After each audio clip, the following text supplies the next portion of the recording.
어제 많이 졸라셨죠? 저는 없는데 설교가 나오죠. 급할 때는 이제 그렇게 해야지 어떡하니까. 예, 어제 우리는 이제 그 전쟁이 끝난 후의 일을 우리 함께 보게 되었습니다. 전쟁이 끝났음에도 불구하고 여호수아서는 끝나지 않았습니다. 왜냐하면은 전쟁 이후에 다른 실제적인 일들이 일어나게 되는데 어제부터 오늘도 이르기까지 땅을 분배하는 일이 계속해서 진행됩니다. 그냥 미리 말씀드리면 이 이야기가 한참 진행됩니다. 그리고 오늘 우리가 읽은 이 요단 동편에 대한 이 분배 얘기처럼 이걸 샘플로 해서 다른 지파들에 대한 얘기도 계속해서 이렇게 분배된 얘기가 나옵니다.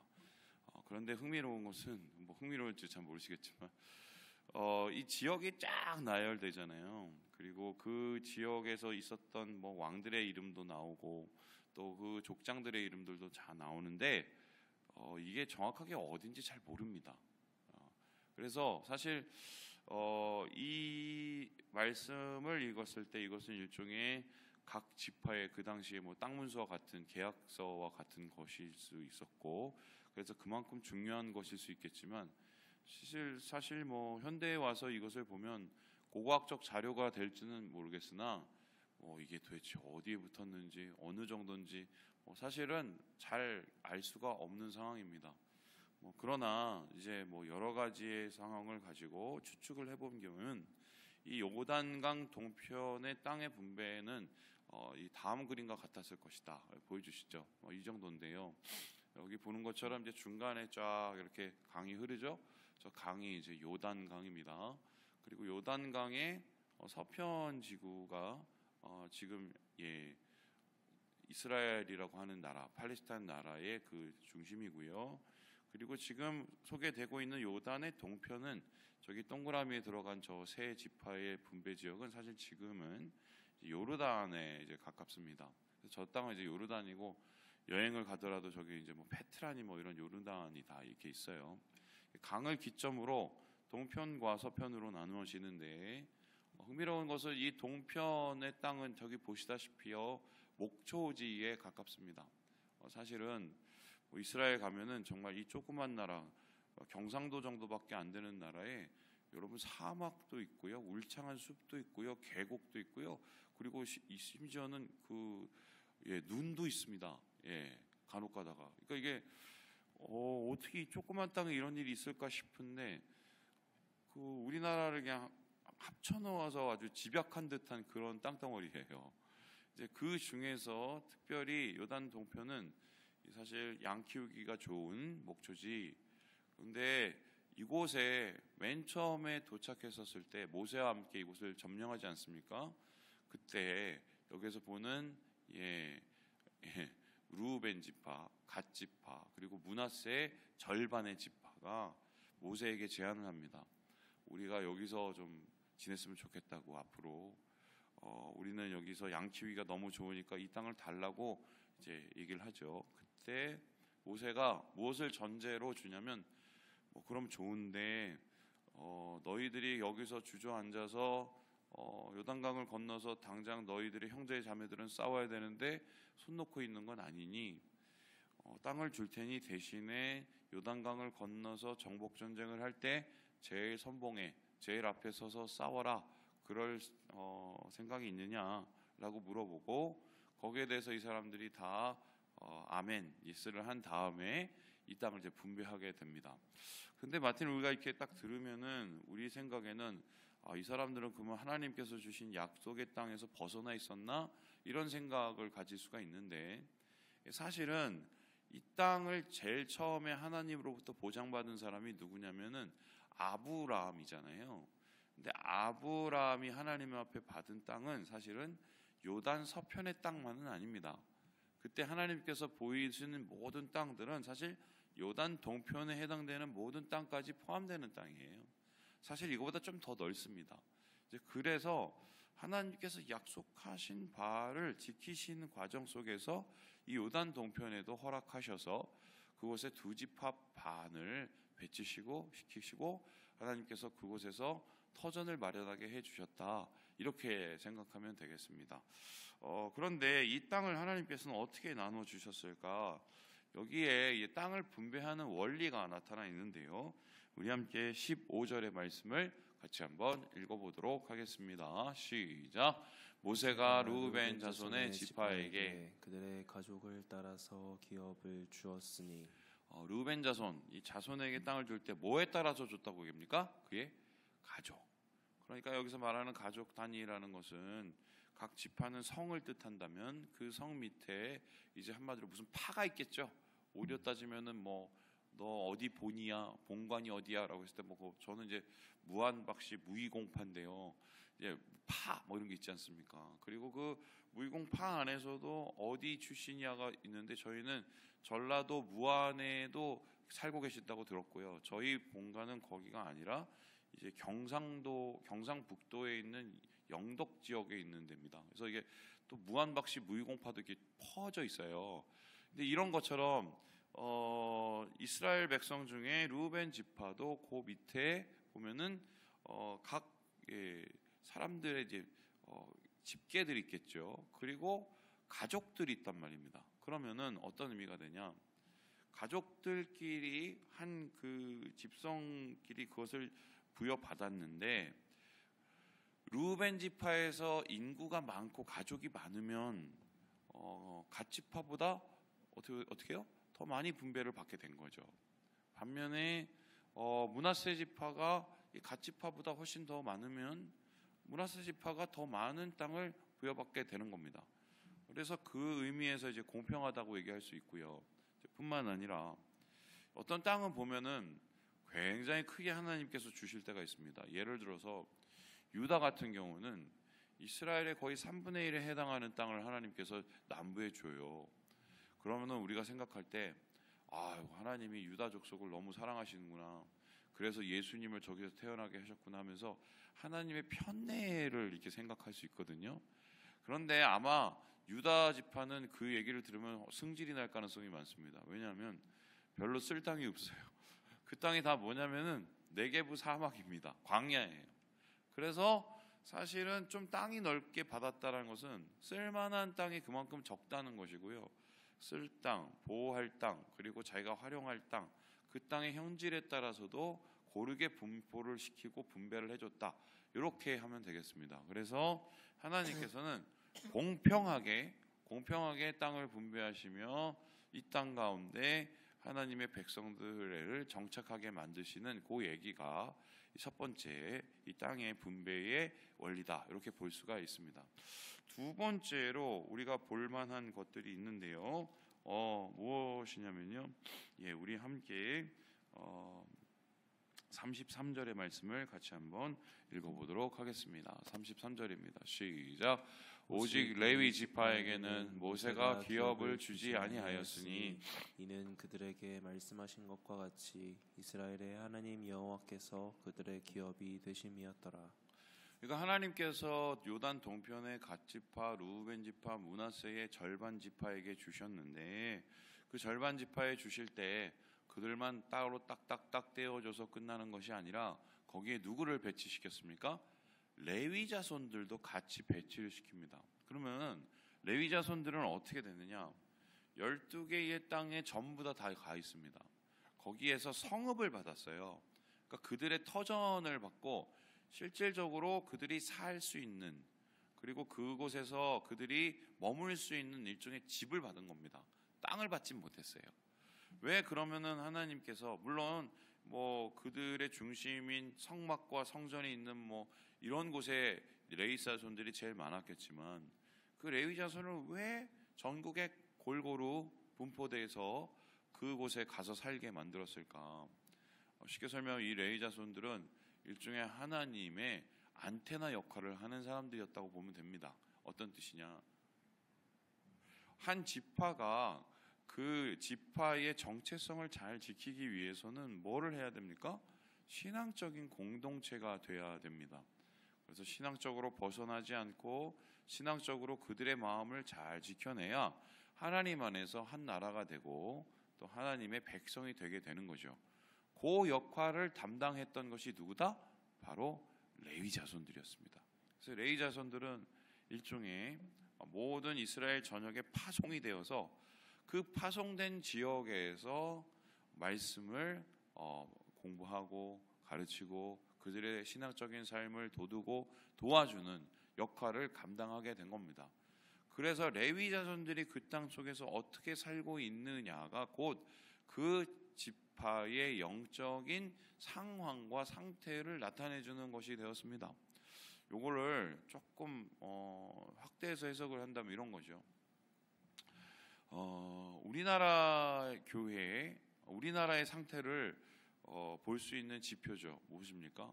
이 나라가 얼마만큼의 영적인 청결함과 영적인 진지함을 가지고 있느냐 보면 교회를 보면 됩니다.